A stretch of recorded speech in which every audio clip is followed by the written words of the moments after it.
Hi, boys and girls. Miss Galvin here with your science lesson today.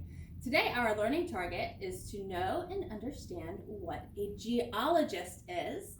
So in order to do that, I want you to pause the video and get a couple of supplies. Supplies you're going to need. Well, first you need to ask your grown-up. Whatever grown-up is with you today, ask your grown-up if they could take you outside to go find a rock. It can be any rock. This is the rock that I'm going to use. It's just one that I found outside. So see if you can go outside and find a rock. I want you to have a piece of paper. It can be lined, unlined, it doesn't matter. A pencil or crayons. A penny. And if you can fill or have a grown-up, fill a sink with water. Or get a cup or a bowl and put some water in it. And that is all that you're going to need. And if you can't get those supplies, that's okay. Still watch the video. But if you can, pause the video now and go ask a grown-up to come and get the list of supplies with you so that you can get them. So again, a geologist is what we're studying today. And our learning target is to know and understand what a geologist is, or who a geologist is. And a geologist is a person who studies rocks. So today we are going to learn about geologists and we are going to get to be geologists. A geologist's office is outside. So if you like being outside and digging in the dirt, being a geologist might be the perfect job for you when you get older. Geologists get to travel. They travel by boat, by plane, by car, and by train. And why do we think that they travel? I know. They travel to collect rocks. Also, they collect fossils, which is really neat. They get to study volcanoes, and they try to predict when it will erupt. So when will it erupt? A marine geologist is a specific type of geologist, and marine geologists study the ocean floor. So that's pretty cool. Geologists also help to build things. They help to build dams and tunnels by studying the earth and the formations around where those things need to go. So again, they help to build dams and tunnels. So now with our rock, let's turn my page here.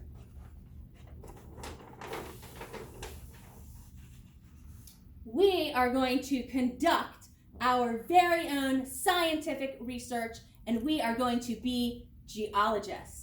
So the first thing that I want you to do is I want you to take your rock and your pencil or your pen or your crayon or your marker, and I want you to put it on the paper, and I want you to trace it. So I want you to draw your rock. And tracing it is the easiest way for me to draw my rock. If you can just eye it, that's pretty cool. But I do a better job when I trace it. And it doesn't have to be perfect. So see, this is my rock. And my rock is kind of brown and gray. So I am going to color my rock.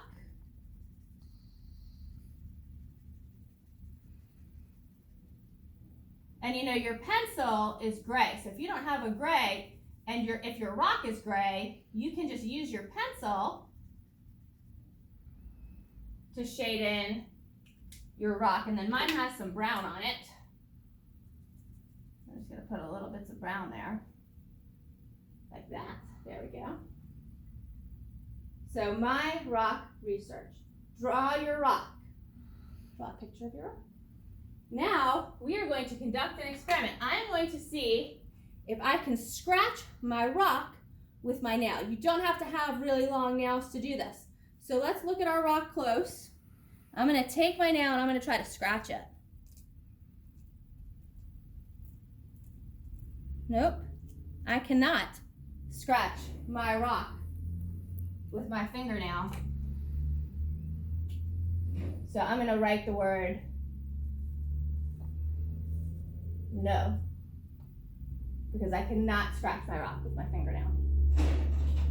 Now I'm going to try to use my penny and see if I can scratch my rock with my penny. So I'll try to get a little bit closer so you can see. It did kind of leave a mark. Let's try over here.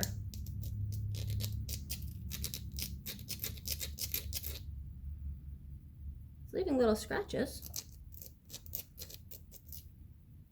It did. See, right there.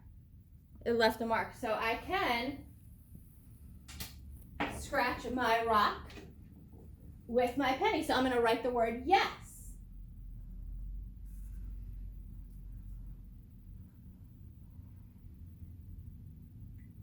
So the next thing that you're going to do is I want you to fill up a bowl or a cup with water or a sink. Again, you need to ask your grown-up, whoever your grown-up is at home, to help you with this. So get some help and get something filled up with water if you haven't already. And then I want you to take your rock, and we are going to conduct another experiment. We are going to see if your rock will sink or float. But before you actually put it in the water, I want us to think about it. Do you think that a rock is going to sink, or do we think it's going to float? What is your prediction? Okay, so I'm going to see. Now, I'm not going to drop it from really high up because I don't want to make a mess and I don't want it to splash a lot. So I'm going to get close down to the water, and then I'm going to put it in. That definitely sunk. It did not float at all. So I am going to circle the word sink. And you could just write down the word sink. If yours sinks, your rock might do something different depending on what kind of rock you have. But usually they are going to sink. Now I want us to think about how our rock feels besides wet. So we know that our rock feels wet now because it was just in water, right? But I want us to feel it with our fingertips. How does that feel to you? Does your rock feel smooth? Does your rock feel rough? Does your rock feel soft? Does your rock feel hard? We can think of all different kinds of adjectives, and adjectives are descriptive words. So we want to come up with adjectives or descriptive words to describe our rock. So my rock feels rough. My rock feels rough.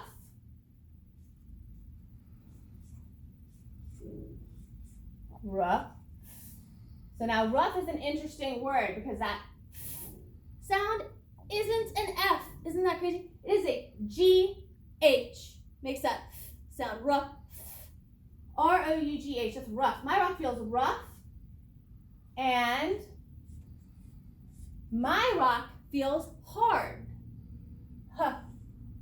Huh. It's H. Huh.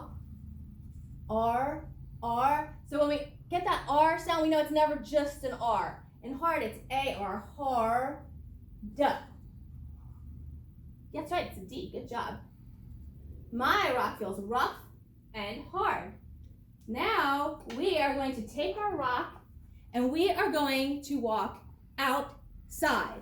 So let's come this way out of our back door. And again, you need to have a grown-up with you to do this. Do not go outside without asking a grown-up.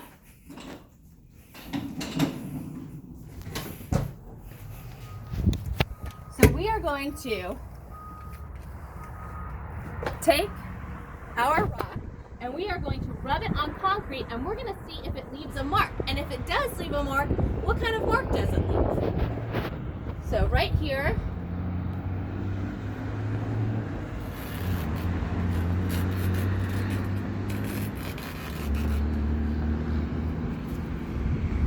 mine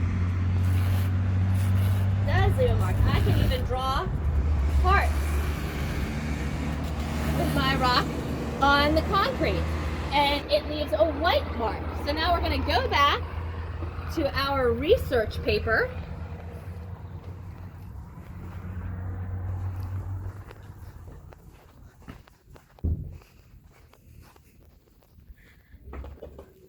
Okay, so when I rub my rock on concrete, it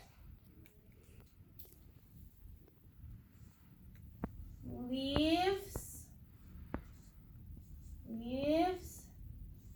a streak.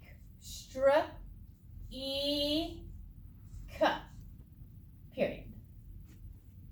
So when I rub my rock on concrete, it leaves a streak. And then underneath that I have the color of the streak is. The color of the streak that my rock left was white.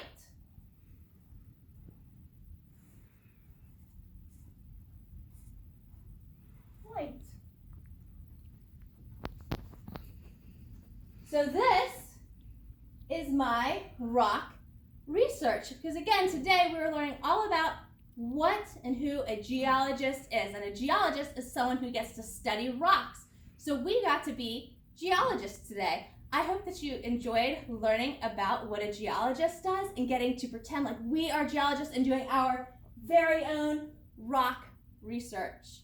I hope you have a wonderful day, and I'll see you at school tomorrow. Bye, boys and girls.